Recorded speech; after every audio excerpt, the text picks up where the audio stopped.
Good morning. भौतिक विज्ञान की क्लास में आपका फिर से स्वागत है। लास्ट लेक्चर में हमने जो चैप्टर था परमाणु मॉडल वाला वो अपने कंप्लीट कर लिया था। अब अपन दोबारा से रिवर्स आते हैं और फर्स्ट चैप्टर से स्टार्ट करते हैं, क्योंकि अभी इस लॉकडाउन की स्थिति के बाद स्थितियाँ स्पष्ट नहीं हो पा रही हैं कि आगे वाले चैप्टर हटाएंगे या उनमें से कुछ पोर्शन हटेगा या प्रत्येक चैप्टर में से कुछ पोर्शन कम करेंगे। वो स्थितियाँ अभी स्पष्ट नहीं है, क्योंकि स्टेटमेंट आ चुका है सरकार का कि कुछ सिलेबस कम होगा। इसलिए ऐसा ना हो कि अपन सारा का सारा आगे वाला ही लास्ट तक पढ़ाते रहें और शुरू वाला ऐसा का ऐसा रह जाए और उसी में से कट हो जाए लगभग सारा। ठीक है, वो थ्योरेटिकल पोर्शन है, बहुत ईजी वे में हो भी जाता है, बहुत ईजी वे में। अब हम शुरुआत करते हैं पहले चैप्टर से। ठीक है, पहला ही चैप्टर अपने पास रहता है विद्युत क्षेत्र के नाम से। ठीक है, और ये जो चैप्टर रहता है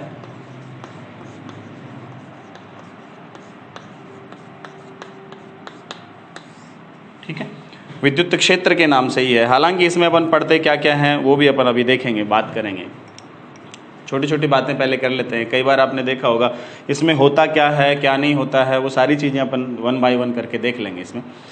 हाँ, सबसे पहले इस चैप्टर की भूमिका के रूप में ही अपन बात कर लेते हैं कि ऐसी जो चीज़ें होती हैं पदार्थों में जिनके कारण कुछ विशेष घटनाएं अपन को देखने को मिलती हैं, ऐसे विशेष गुण होते हैं पदार्थों में।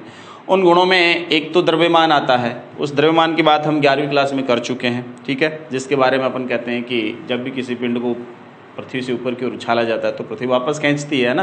क्यों? क्योंकि दोनों पिंडों में जो द्रव्यमान है, पृथ्वी का द्रव्यमान और उस पिंड का जो अपन ने फेंका ऊपर की ओर पत्थर वगैरह, उन दोनों का जो द्रव्यमान वाला है महत्वपूर्ण जो गुण है, उनका इंट्रिंसिक प्रॉपर्टी है वो अगर उनमें प्रेजेंट है, उस स्थिति में क्या होता है, उनके बीच एक फोर्स जो काम करता है जिसको अपन ने न्यूटन वाला गुरुत्वाकर्षण का फोर्स कहा था। ठीक है, उसके कारण ही उसमें वो विशेष बल देखने को मिलता है। कोई भी वस्तु है ऊपर की ओर उछालते हैं तो वापस क्या होती है, धरती पर नीचे की ओर आती है, गुरुत्वाकर्षण जिसको अपन ने कहा था बाद में। ठीक है, उसके बाद एक और चीज़ देखी गई पदार्थों के मूलभूत गुण के रूप में और उस गुण के कारण पदार्थ अलग प्रकार की प्रक्रिया दर्शाते हैं, अलग प्रकार का बल दिखाते हैं, अलग प्रकार का व्यवहार उनका होता है, अलग प्रकार की अनुक्रिया होती है आपस में। वो जो गुण था उस गुण को ही बाद में कालांतर में जाकर के आवेश नाम दिया गया है ना, जिसके बारे में अपन पढ़ते हैं, काफ़ी चैप्टर इसमें पढ़ेंगे। और आजकल जो इलेक्ट्रिसिटी वगैरह है इनका मूलभूत आधार भी वही है सारा का सारा। हाँ, बेसिक शुरुआत में अपन देखते हैं कि आवेश क्या होता है, कैसे होता है, क्यों होता है, कैसे जनरेट होता है। ठीक है, तो छोटे छोटे एग्जाम्पल के तौर पे अपन देखें। आपने कई बार देखा होगा ना कि अपन गुब्बारा फुलाते हैं ना, गुब्बारा फुलाते हैं, सपोज यूँ कहीं थोड़ा सा शर्ट के या कोई किसी कपड़े के उसको रगड़ लेते हैं तो थोड़ी देर बाद आप देखते हो कि वो गुब्बारा चिपक जाता है। कभी आपके हाथ के चिपक जाता है, कभी आपके शर्ट के चिपक जाता है, कभी किसी दूसरी वस्तु के वो चिपक जाता है। ऐसा देखने को मिलता है ना।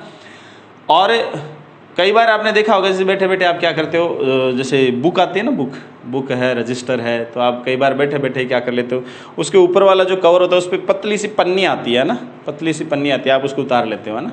और फिर उसको उतारने के बाद छोड़ते हो तो छूटती नहीं है वो, कभी आपके हाथ के यहाँ चिपक जाएगी, कभी यहाँ चिपक जाएगी, कभी यहाँ चिपक जाएगी, ऐसा होता है ना। उस पन्नी में ऐसा गुण कैसे आया कि वैसे चिपक रही है। ठीक है, उसके अलावा आपने कई बार देखा होगा पेंसिल वगैरह, वो भी अगर आपने यूँ सूखे बालों में यूँ रगड़ ली फिर देखते हो तो पेज, जो कॉफ़ी का पेज है वो भी उठ जाता है थोड़ा सा, या छोटे छोटे जो और धूल कण हैं या कोई कागज़ के टुकड़े हैं वो भी क्या होते हैं, उसकी ओर चिपक जाते हैं। ऐसा एक कंघे में भी होता है ना। ऐसे एग्जाम्पल आपने बीच में से देखे होंगे, कई दिनों पहले फेमस हुआ था कि भाई आप प्लास्टिक की चेयर पे बैठ जाते हो ना, प्लास्टिक की चेयर पे आपको बिठा दिया और पीछे से कोई तौलिए से आपको मार रहा है ना। प्लास्टिक की चेयर पर पीछे से तौलिए से बार बार मारता है। थोड़ी देर बाद अगर सामने से कोई आदमी आके आपको टच करता है आपकी अंगुली, तो चटक की आवाज़ आती है ना, वो आती है। वो भी क्यों आती है? ये सारी जो घटनाएं हैं इनमें, है ना, इन सारी की सारी घटनाओं में एक मूलभूत गुण होता है जो सभी में कॉमन होता है, जिसके कारण ये सारा का सारा अट्रैक्शन देखने को मिलता है, या ये जो सारी घटनाएं हैं ये देखने को मिलती हैं। उस गुण को क्या नाम दिया जाता है? आवेश नाम दिया गया है। उसी गुण को नाम दिया गया है आवेश। शुरुआत में इसको विद्युत भी कहा था, है ना। थेल्स ने 600 BC बिफोर क्राइस्ट, 600 ईस्वी पूर्व, ग्रीस के एक साइंटिस्ट हुए हैं थेलस, जिनके नाम पे बहुत ही महत्वपूर्ण कई प्रयोग रजिस्टर्ड हैं। उनमें एक ये भी था, थेल्स परमे के रूप में भी वो मैथमेटिशियन में जाने जाते हैं। इसके रूप में एक ये भी था 600 ईस्वी पूर्व में। थेल्स ने क्या किया, थेल्स ने ये देखा कि कुछ पदार्थ ऐसे होते हैं, उन पदार्थों को जब अपन घर्षण करा देते हैं, एक दूसरी वस्तु से क्या कर देते हैं, यूँ घर्षण करा देते हैं, तो उनमें एक विशेष गुण उत्पन्न हो जाता है। उस गुण को उस टाइम उन्होंने इलेक्ट्रॉन भी कहा, उसी के नाम पर उसको विद्युत भी कहा गया कई बार, और लास्ट में इस नाम पर सहमति बनी कि उसको आवेश कहा जाता है। ठीक है, तो इस ईस्वी पूर्व में सबसे पहले इसके बारे में जो पता लगाया वो किसने लगाया था, थेल्स ने लगाया था। ठीक है, थेल्स ने लगाया था। उसने सबसे पहले इसके बारे में बताया था कि वस्तुओं में जब घर्षण कराते हैं, क्या कराते हैं, घर्षण कराया जाता है, तो एक विशेष गुण उनमें उत्पन्न हो जाता है। उस गुण के कारण वो आपस में या तो आकर्षित करती हैं या क्या करती हैं, प्रतिकर्षित करती हैं। उसने कहा था कि जब अपन एम्बर जो होता है, एम्बर जो पदार्थ होता है, ठीक है, उस एम्बर को अगर अपन सिल्क से रगड़े, एम्बर को किससे रगड़ लें, सिल्क से रगड़ लें, रेशम के कपड़े से अगर अपन रगड़ लेते हैं, और उस कंडीशन में उस एम्बर के पास एक छड़ एम्बर की और दूसरी छड़ है उसको भी सिल्क से रगड़ लेते हैं, तो दोनों छड़ों को जब पास लाते हैं तो ये देखा कि इन दोनों छड़ों को सपोज पास लेकर आए, दूसरी छड़ को भी पास लेकर आते हैं, तो उस स्थिति में क्या देखने को मिलता है, उस स्थिति में देखने को मिलता है कि दोनों को पास लाने पर दोनों एक दूसरे को क्या करती हैं, प्रतिकर्षित करती हैं, दूर दूर ले जाती हैं दोनों एक दूसरे को। अब दोनों एक दूसरे को दूर दूर ले जाती हैं, तो उस कंडीशन में ये देखने को मिला कि पहले तो ऐसा कुछ नहीं था, जब इनको सिल्क से नहीं रगड़ा था तब ऐसा कुछ नहीं था। ठीक है, हाँ, इसके अलावा ये भी देखा गया कि अगर किसी एम्बर की छड़ है उसको रगड़ते हैं सिल्क से, और रगड़ करके छोटे छोटे कागज के टुकड़े हैं, है ना, इन कागज के टुकड़ों के पास लाते हैं तो कागज के टुकड़े इससे चिपक जाते हैं। ठीक है, इस छड़ से क्या हो जाते हैं, चिपक जाते हैं। सिंपल सी कहानी रहती है। ऐसा क्यों हुआ, है ना, ऐसा फिर उसने कहा कि ऐसा इस पदार्थ पर एक विशेष गुण आ जाता है। ऐसा सिल्क के साथ भी होता है, ये गुण सिल्क पर भी आता है, ऐसी बात नहीं कि केवल एम्बर पर ही भी आया है, ये गुण किस पर आता है, सिल्क पर भी आता है। तो इसलिए कहा कि ये जो गुण आया है, इस गुण का नाम उसने क्या कहा कि ये इलेक्ट्रॉन, उसने शुरुआत में एक शब्द प्रयुक्त किया इलेक्ट्रॉन किया, और कहा बाद में कहा कि ये इसी से इलेक्ट्रिसिटी शब्द की भी उत्पत्ति हुई, और उसके बाद में विद्युत भी कई दिनों तक नाम लिया गया। हाँ, फाइनली आवेश नाम दिया गया इसको। ठीक है, कि पदार्थों को जब आपस में घर्षण कराते हैं ना, घर्षण कराने पर उनमें क्या आ जाता है, एक विशेष गुण आ जाता है जिसको अपन क्या कहते हैं, आवेश कहते हैं। और इस विशेष गुण के कारण पदार्थों की अनुक्रिया बदल जाती है दूसरे पदार्थों के साथ। ठीक है, जो पहले इस कागज के टुकड़ों के साथ किसी प्रकार की कोई क्रिया नहीं दर्शा रहे थे, अब उनको अट्रैक्ट कर रहे हैं। इधर भी दो अपने पास एम्बर की छड़ें थी, इनको पास पास लाते हैं, तो ऐसा कुछ नहीं था पहले, जिधर लाओगे वहीं पड़ी रहेंगी। लेकिन अब अगर आप स्वतंत्रतापूर्वक लटका कर पास लाते हो तो दूर हट जाते हैं एक दूसरे से। इस गुण के कारण ही ऐसा हुआ। तब ये पता गया कि पदार्थों को जब आपस में रगड़ा जाता है, घर्षण कराया जाता है, तो उस कंडीशन में उन पर विशेष गुण आ जाता है जिसको अपन आवेश कहते हैं। और उस विशेष गुण के कारण पदार्थ क्या करते हैं, अन्य पदार्थों के साथ विशेष प्रकार की अनुक्रिया दर्शाते हैं, आकर्षण या प्रतिकर्षण की अनुक्रिया दर्शाते हैं। तो इस प्रकार अपन कहते हैं कि ये जो आवेश आया था, इस आवेश के कारण पदार्थों में ये हुआ उत्पन्न गुण है, तो इस गुण को फिर क्या कहा गया, घर्षण वैद्युत कहा गया। क्या कहा गया, घर्षण वैद्युत कहा गया। ठीक है, क्योंकि घर्षण के कारण आया था, इसलिए इसको क्या कहा गया, घर्षण विद्युत कहा गया। एक मिनट,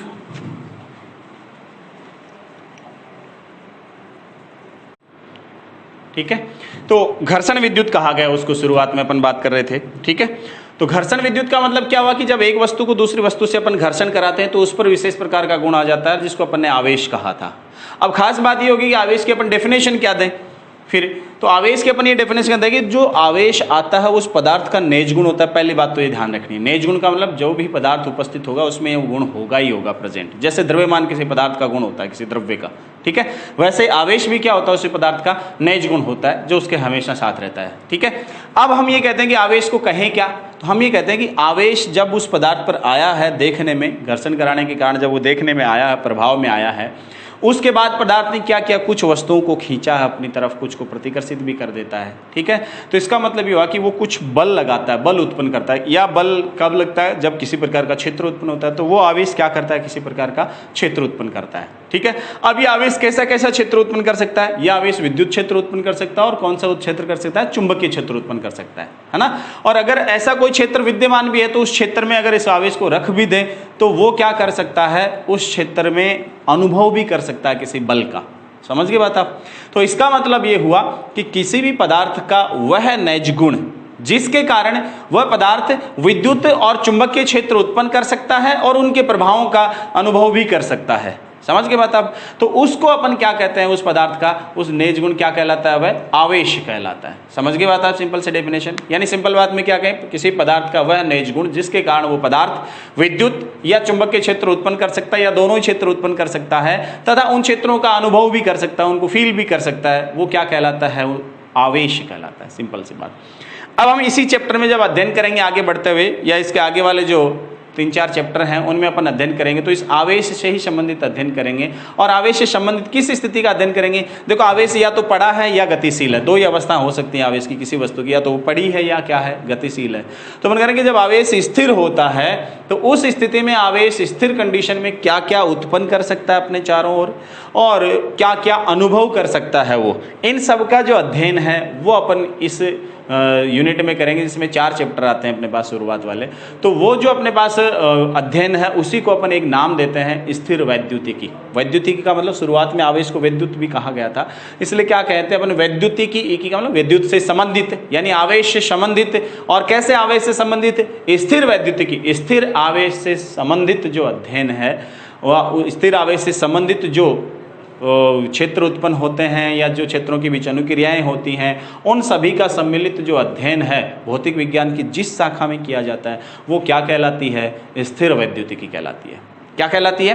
स्थिर वैद्युतिकी कहलाती है। इसका मतलब दोनों डेफिनेशन आप लिख सकते हो कि आवेश स्थिर अवस्था में है उस समय क्या बल अनुभव कर सकता है, क्या उत्पन्न कर सकता है, इन सब के बीच जो अनुक्रिया होती है, इन सभी का जो अध्ययन होता है वो अपन इस ब्रांच में करते हैं, स्थिर वैद्युतिकी में। आवेश क्या होता है वो अपन ने बता दिया।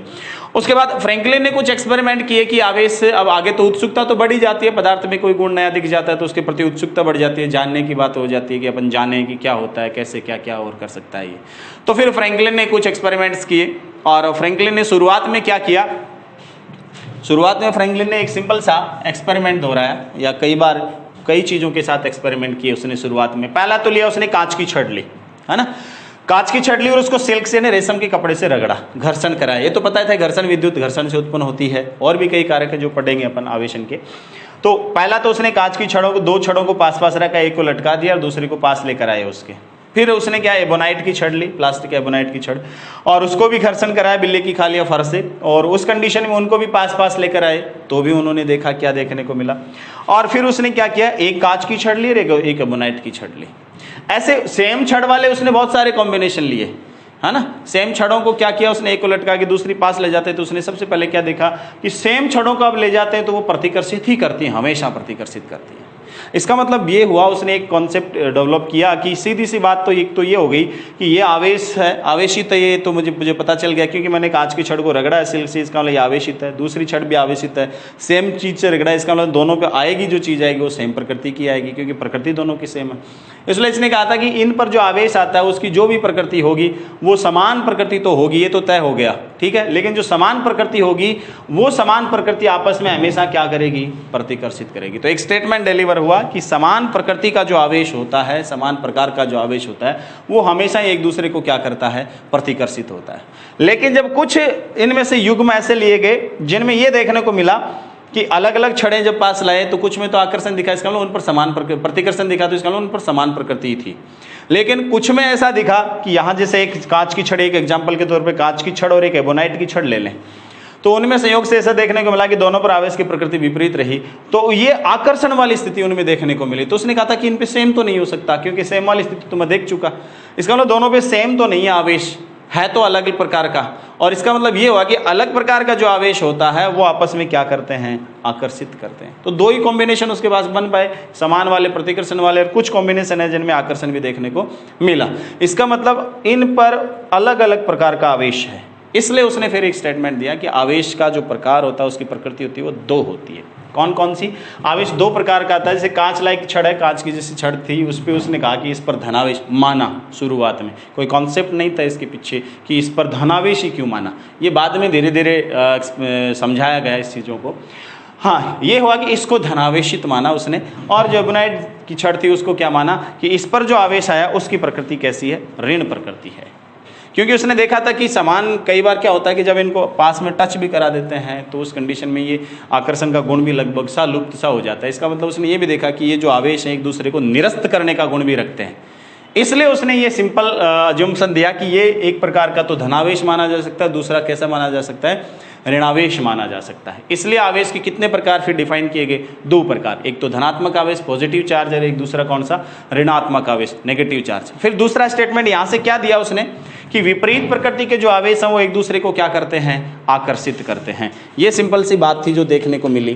तो अपन करेंगे विपरीत प्रकृति के आवेश एक दूसरे को आकर्षित करते हैं और समान प्रकृति के क्या करते हैं? प्रतिकर्षित करते हैं। ये बेंजामिन फ्रैंकलिन का एक्सपेरिमेंटल जो अनुभव था वो यहाँ उकेर के आया सामने, ठीक है, उभर कर आया। तो अपन यहाँ भी कह सकते हैं कि यहाँ पदार्थों में कांच की छड़ है, ऐसे और भी कॉम्बिनेशन हो सकते हैं जिन पे रगड़ते हैं दूसरी वस्तु से तो एक पे धनात्मक आता है, दूसरी पे ऋणात्मक आता है। ऐसे यहाँ कांच की छड़ को इस सिल्क से रगड़ा तो इस पर जब धनात्मक आया तो इस पर क्या आया? ऋणात्मक आया। इन सब की व्याख्या अपन अब करते हैं कि कैसे किस पर कैसा आवेश आता है वो अपन देखते हैं। बस अपन को ये पता चल गया कि आवेश की प्रकृति कितने प्रकार की होती है और कौन कौन सा होता है आवेश। तो धनात्मक और ऋणात्मक प्रकृति होती है और समान और विपरीत में क्या स्थिति बनती है वो भी अपन ने देख लिया। अब जो इन पर आवेश आया उसकी अपन व्याख्या कैसे करें वो एटॉमिक मॉडल पर करते हैं, जो आधुनिक मत है उसके आधार पर करते हैं। उसमें क्या कहा गया कि परमाणु में नाभिक वाली जो स्थिति होती है उसमें प्रोटॉन और न्यूट्रॉन रहते हैं, ये देखा गया। फिर नाभिक के चारों ओर कौन चक्कर लगाते हैं कक्षाओं में? इलेक्ट्रॉन चक्कर लगाते हैं, ठीक है, ये इलेक्ट्रॉन चक्कर लगाते हैं, ठीक है। हाँ, कालांतर में ये देखा गया कि ये जो इलेक्ट्रॉन होता है, जैसे कई एक्सपेरिमेंट हुए, मिलिगन तेल बूंद विधि भी हुई, थॉमसन का E/M एक्सपेरिमेंट भी था, उनमें ये देखने को मिला कि ये जो इलेक्ट्रॉन होता है, कौन होता है? परमाणु का जो महत्वपूर्ण घटक होता है इलेक्ट्रॉन। बहुत सारे एक्सपेरिमेंट हुए, कैथोड रे वगैरह, उनमें देखने को मिला कि ये कैसी प्रकृति का आवेश रखता है? ऋणात्मक प्रकृति का। इस पर आवेश कैसी प्रकृति का होता है? ऋणात्मक प्रकृति का आवेश माना जाता है। और जो प्रोटॉन होता है, नाभिक का घटक होता है परमाणु के, वो प्रोटॉन होता है, उस पर आवेश कैसा माना जाता है? धनात्मक प्रकृति का माना जाता है। और जो एक तीसरा घटक होता है न्यूट्रॉन, ये प्रयोगों से पता चला कि इस पर किसी प्रकार का आवेश नहीं होता, ये उदासीन होता है। ये कैसा होता है? उदासीन होता है। कि परमाणु किसी पदार्थ की मूलभूत इकाई होती है संरचना की, है ना, कि परमाणु से मिलकर अणु, अणु से फिर पदार्थ बनते हैं ऐसी कंडीशन में। तो इस परमाणु के मूलभूत घटक थे, उनको अपन ने देख लिया, सब एटॉमिक पार्टिकल्स थे उनको, कि इलेक्ट्रॉन पर देखा गया कि कैसा, एक्सपेरिमेंटली बहुत सारे एक्सपेरिमेंट्स हुए थे, ऋण कैथोड रे ट्यूब वगैरह, उनमें तो ऋणात्मक देखा गया। फिर ये प्रोटॉन वाले खोजी, उसमें इसका आवेश देखा गया कि ये धनात्मक प्रकृति का होता है। न्यूट्रॉन देखा गया, ये उदासीन प्रकृति का होता है। और E/M मेथड द्वारा ये क्लियर किया गया, E/M मेथड द्वारा, कि ये ऋणात्मक है और ये धनात्मक है, और न्यूनतम आवेश इन पर उपस्थित आवेश ही हो सकता है किसी वस्तु पर, ये भी देखा गया, है ना, कि इन वस्तुओं पर जो किसी भी प्रकार की वस्तु पर जो मिनिमम चार्ज उपस्थित हो सकता है वो इन्हीं पर, या तो इलेक्ट्रॉन पर या प्रोटॉन पर, किसी एक पर, किसी के, क्योंकि दोनों पर आवेश का परिमाण क्या रहता है? बराबर। इलेक्ट्रॉन पर होता है -1.6 × 10⁻⁻19 कूलाम, ये देखने को मिला। और प्रोटॉन पर जो आवेश था वो 1.6 × 10⁻⁻19 कूलाम, और न्यूट्रॉन पर 0, ये स्थिति होती है। तो कालांतर में ये देखा गया एक्सपेरिमेंटली कि जो पदार्थ होते हैं न्यूनतम आवेश रखते हैं, चाहे वो ऋणात्मक रखें तो उसका न्यूनतम मान ये रह सकता है, और अगर धनात्मक आवेश रखते हैं तो न्यूनतम मान उनका ये हो सकता है। हालांकि दोनों का परिमाण बराबर ही है, एक ही बात है, प्रकृति विपरीत है बस। इलेक्ट्रॉन ऋणावेशित माना गया कण, और प्रोटॉन कैसा माना गया? धनावेशित कण माना गया, जो रदरफोर्ड अल्फा कण प्रकीर्णन में भी देखने को मिला उसका सारा का सारा रिजल्ट, ठीक है। तो E/M मेथड से भी ज्ञात कर लिया कि आवेश का जो न्यूनतम मान उपस्थित हो सकता है वो इतना हो सकता है। फिर ये देखा गया कि आवेशित कैसे होता है पदार्थ, तो पता चला कि पदार्थ तो आवेशित होने से सबसे पहला कारण या सबसे पहली जो बात होती है वो कहीं से स्टार्ट होती है? तो परमाणविक लेवल से स्टार्ट होती है। हम कहते हैं कि जब पदार्थों को अपन घर्षण कराते हैं, है ना, तो घर्षण कराते हैं तो ऊष्मा उत्पन्न होती है, और ऊष्मा उत्पन्न होती है तो नाभिक से इलेक्ट्रॉन जो बंधे रहते हैं, तो आउटर मोस्ट सेल के जो इलेक्ट्रॉन होते हैं, कौन से इलेक्ट्रॉन?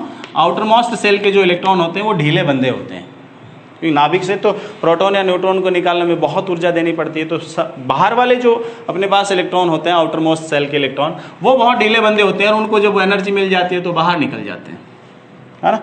अब होता क्या, ये देखा गया है सामान्य तौर पर कि जो परमाणु होता है वो कैसी प्रकृति रखता है। परमाणु वास्तव में सामान्य स्थिति में उदासीन प्रकृति रखता है। कैसी प्रकृति रखता है? उदासीन, क्योंकि न्यूट्रॉन पर तो चार्ज है नहीं, इसलिए टोटल प्रोटॉन जितने होते हैं, नंबर ऑफ प्रोटॉन, वो किसके बराबर होगी? नंबर ऑफ इलेक्ट्रॉन, है ना। क्योंकि जितना धनात्मक आवेश उपस्थित हो परमाणु पर उतना ही क्या उपस्थित होना चाहिए? ऋणात्मक उपस्थित होना चाहिए। तभी परमाणु क्या स्थिति दर्शाता है? उदासीन प्रकृति दर्शाता है। इसलिए प्रोटॉनों और इलेक्ट्रॉनों की संख्या क्या रहनी चाहिए? बराबर रहनी चाहिए। अब हुआ क्या, अभी अपन ने क्या किया, जैसे घर्षण कराया तो इलेक्ट्रॉन की जो ये बाइंडिंग एनर्जी थी, यानी इलेक्ट्रॉन को बाहर निकलने के लिए जितनी ऊर्जा चाहिए उतनी ऊर्जा अगर घर्षण से मिल जाती है उसको, तो इलेक्ट्रॉन यहाँ से बाहर आ सकता है। इलेक्ट्रॉन जब बाहर आ गया, इसका मतलब यहाँ प्रोटॉन, मान लो सपोज पहले 10 प्रोटॉन थे और 10 ही इलेक्ट्रॉन थे, है ना। 10 प्रोटॉन और 10 इलेक्ट्रॉन थे, एक इलेक्ट्रॉन बाहर आ गया तो इलेक्ट्रॉन कितने बच गए? 9 इलेक्ट्रॉन बच गए। अब 10 और ये माइनस का 9, टोटल कितना बचा? 1 प्लस का अधिक हो गया। कितना हो गया? 1 प्लस का अधिक हो गया। इसका मतलब क्या हुआ, इस परमाणु पर अब आवेश कैसा हो जाएगा? धनात्मक। इसलिए कांच की छड़ जो थी उसको जब अपने रेशम से रगड़ा था, तो इसका कहने का मतलब ये हुआ कि कांच की छड़ को रेशम से रगड़ने पर कांच की छड़ से कुछ इलेक्ट्रॉन निकल करके किस पर चले गए? रेशम पर चले गए। अब जैसे इलेक्ट्रॉन आ गया, मान लो इलेक्ट्रॉन आता, तो पहले 10 प्रोटॉन और 10 इलेक्ट्रॉन थे इसमें परमाणु में, अब 1 इलेक्ट्रॉन और आ गया तो 11 हो गए ना, तो माइनस के 11 इलेक्ट्रॉन हो गए, 10 प्लस का प्रोटॉन तो 1 माइनस का हो गया। इसका मतलब क्या हुआ कि इस परमाणु पर अब ऋणात्मक आवेश आ गया। समझ गए बात आप? ये स्थिति बनी। इसलिए अपन कहते हैं कि ऐसी स्थिति में धनात्मक और ऋणात्मक आवेश कंसिडर करते हैं अपन। और इसका मतलब ये हुआ कि जब अपन ने कांच की छड़ को रगड़ा था सिल्क से, तो इसका मतलब कांच की छड़ से कुछ इलेक्ट्रॉन निकल कर किस पर चले गए? सिल्क पर चले गए, रेशम के कपड़े पर चले गए। इसलिए कांच की छड़ में इलेक्ट्रॉनों की कमी होगी, इसलिए कांच की छड़ तो क्या होगी? धनावेश बढ़ गया उसमें, तो इसलिए धनावेशित। और वो कैसी हो गई? सिल्क ऋणावेशित होगी। ऐसा एबोनाइट के साथ हुआ। एबोनाइट में उल्टा हुआ, क्योंकि एबोनाइट में इलेक्ट्रॉन को बाहर निकालने के लिए ज़्यादा ऊर्जा चाहिए। इतने में बिल्ली की खाल से क्या होते हैं? फर से, वहां से परमाणुओं के इलेक्ट्रॉन बाहर इजीली निकल जाते हैं। इसलिए उसमें बिल्ली की खाल से इलेक्ट्रॉन एबोनाइट की छड़ पर आ गए। समझ गए? इसलिए एबोनाइट की छड़ क्या हो गई? ऋणावेशित हो गई। बिल्ली की खाल कैसी हो गई? धनावेशित हो गई। ये स्थितियां हुई। तो 2 स्थितियां बनती है अपने पास, पदार्थ से इलेक्ट्रॉन निकलना और पदार्थ से इलेक्ट्रॉन आना। तो अपने पास सपोज कोई मटेरियल है, एम है, कोई वस्तु एम है अपने पास, या वस्तु ए है सपोज। ये वस्तु मेरे पास उदासीन अवस्था में है। कैसी अवस्था में है? उदासीन अवस्था में है। मैं इसको घर्षण कराता हूं, ठीक है, घर्षण कराता हूं किसी दूसरी वस्तु के साथ। तो मैं कह रहा हूं कि सपोज घर्षण मैंने इसको बी वस्तु के साथ कराया, वस्तु बी के साथ। ये भी क्या है? उदासीन, है ना। मैं कह रहा हूं कि इससे इलेक्ट्रॉन निकालने के लिए मेरे को ये ऊर्जा चाहिए, कम से कम ऊर्जा कितनी चाहिए? ये। और इससे इलेक्ट्रॉन निकलने के लिए ई भी ऊर्जा चाहिए। समझ गए बात आप? अब मैं इन दोनों को घर्षण कराऊंगा तो ऊर्जा धीरे धीरे बढ़ेगी, बढ़ते बढ़ते एक स्थिति ऐसी आएगी कि इन दोनों में से किसी की एक ऊर्जा के बराबर अगर ऊर्जा का मान हो जाता तो उससे इलेक्ट्रॉन निकल जाते हैं।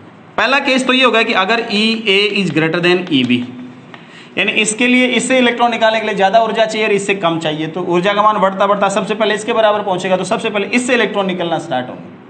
और इससे इलेक्ट्रॉन निकलना स्टार्ट होंगे, वो किस पर जाएंगे? इस पर जाएंगे। इसका मतलब इस कंडीशन में बी कैसी होगी? धनात्मक। और ए कैसी हो जाएगी? ऋणात्मक।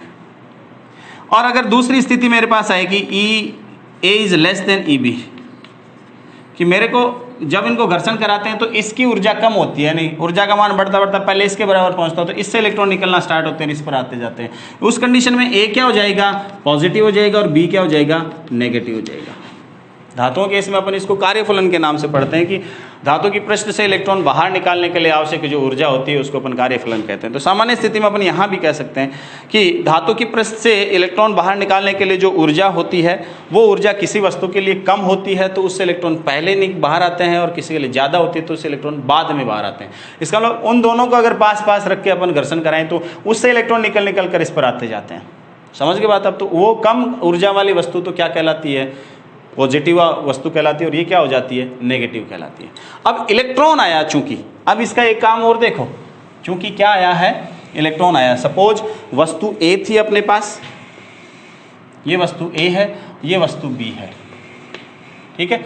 ये भी उदासीन है शुरुआत में और ये भी उदासीन है। मैंने दोनों को घर्षण कराया, घर्षण कराने पर वस्तु ए कैसी हो गई, ए ये पॉजिटिव चार्ज हो गई, और वस्तु बी कैसी हो गई, ये नेगेटिव चार्ज हो गई। इस प्रक्रिया में हुआ क्या, घर्षण कराने पर इससे इलेक्ट्रॉन इधर गए। सपोज 4 पॉजिटिव के बराबर आया और इस पर 4 नेगेटिव, तो इसका मतलब इसमें 4 इलेक्ट्रॉन इधर से निकलकर इधर चले गए, तो यहाँ 4 इलेक्ट्रॉन ज़्यादा हो गए, इसलिए 4 इलेक्ट्रॉनों के बराबर आवेश आ गया एक्स्ट्रा -4 ही, और यहाँ +4 ही आ गई, 4 इलेक्ट्रॉनों की कमी हो गई। अब एक खास बात देखो, इलेक्ट्रॉन जो होता है उसका मास कितना होता है, Me 9.1 × 10⁻31 किलोग्राम। इसका इलेक्ट्रॉन इससे निकलकर इस पर जाएगा, 4 इलेक्ट्रॉन गए तो 4 Me इतना मास यहाँ से निकला और यहाँ चला गया। तो इसका द्रव्यमान Ma था पहले, इसका Mb था, अब इसका द्रव्यमान कितना हो गया, Ma' कितना हो गया, पहले Ma था उसमें से 4 इलेक्ट्रॉनों के बराबर मास कम हो गया, और इसमें क्या हो गया, Mb' कितना हो गया, पहले जो इसका मास था उसमें 4 इलेक्ट्रॉनों का मास और ऐड हो गया। इसका मतलब अब M कितना, Ma' जो था वो लेस देन हो गया Mb'। इसका मतलब धनात्मक आवेशित वस्तु का द्रव्यमान क्या हो जाता है, कम, और ऋणात्मक का क्या हो जाता है, ज़्यादा। क्यों, क्योंकि इलेक्ट्रॉन जब इधर से इधर जाता है तो इलेक्ट्रॉन वाला आवेश वो ट्रांसफर होता है ना, तो उसके साथ साथ इलेक्ट्रॉन भी तो ट्रांसफर हुआ, इसका मतलब उसका द्रव्यमान भी तो गया है। इसलिए यहाँ से एक चीज़ और देखने को मिली कि इलेक्ट्रॉन पर जो आवेश होता है उसके साथ साथ उसका द्रव्यमान भी ट्रांसफर होता है। इसका मतलब ये हो गया कि द्रव्यमान जब ट्रांसफर हो रहा है तो उसके साथ आवेश का ट्रांसफर होना भी जरूरी है ना, ठीक है। या ये हमेशा जरूरी नहीं है, यही बात भी ध्यान रखना, द्रव्यमान जब ट्रांसफर होता है तो आवेश हमेशा ट्रांसफर होना जरूरी नहीं है, जबकि उल्टा जरूर है। आवेश अगर ट्रांसफर हुआ है तो द्रव्यमान का ट्रांसफर होना हमेशा ही क्या है, जरूरी है। समझ गए बात आप, क्योंकि इलेक्ट्रॉन पर आवेश था, आवेश ट्रांसफर हुआ तो इलेक्ट्रॉन का द्रव्यमान भी। ऐसी कंडीशन में न्यूट्रॉन की अपन बात करें तो न्यूट्रॉन ट्रांसफर, मान लो एक जगह से दूसरी जगह, एक वस्तु से दूसरी वस्तु दिया गया न्यूट्रॉन, तो नाभिकीय विक्रियाओं में तो ऐसा नहीं है कि न्यूट्रॉन के कारण मास नहीं गया, मास तो गया है लेकिन आवेश नहीं गया। इसलिए मास हमेशा ट्रांसफर होता है, तो जरूरी नहीं उसके साथ मास के साथ आवेश हो ही, लेकिन आवेश के साथ मास का होना जरूरी होता है हमेशा, इस बात का ध्यान रखना। तो इस प्रकार से आधुनिक मॉडल में अपन इन आवेश प्रकृतियों को समझा सकते हैं, आवेश की प्रकृतियों को, और किस किस प्रकार से वस्तु आवेशित होती है, किस प्रकार से नहीं होती। इसके आधार पर एक छोटी सी बात और भी देते हैं डेफिनेशन भौतिक विज्ञान में, कि पदार्थों के आधार पर सामान्य 2 कैटेगरी में बांटे, चालक और कुचालकों में। तो चालक वे पदार्थ होते हैं जिन पर आवेश क्या होता है, आसानी से ट्रांसफर हो जाता है, या उन पर कोई आवेश रखने पर वो गति भी कर सकता है, मूवमेंट एक जगह से दूसरी जगह आसानी से जा सकता है, वो तो कहलाते हैं चालक। और ऐसे पदार्थ जिनको आवेश देने पर जहाँ दिया वहीं का वहीं पड़ा रहे, वो उन पर गति नहीं कर सकता, एक स्थान से दूसरे स्थान पर मूव नहीं कर सकता, उनको सामान्य डेफिनेशन में अपन स्तरीय विद्युतिकी में क्या कह सकते हैं, कुचालक कह सकते हैं। ठीक है, आज के लिए इतना ही, कल अपन इनके बारे में और पढ़ेंगे, आवेश के बारे में। धन्यवाद।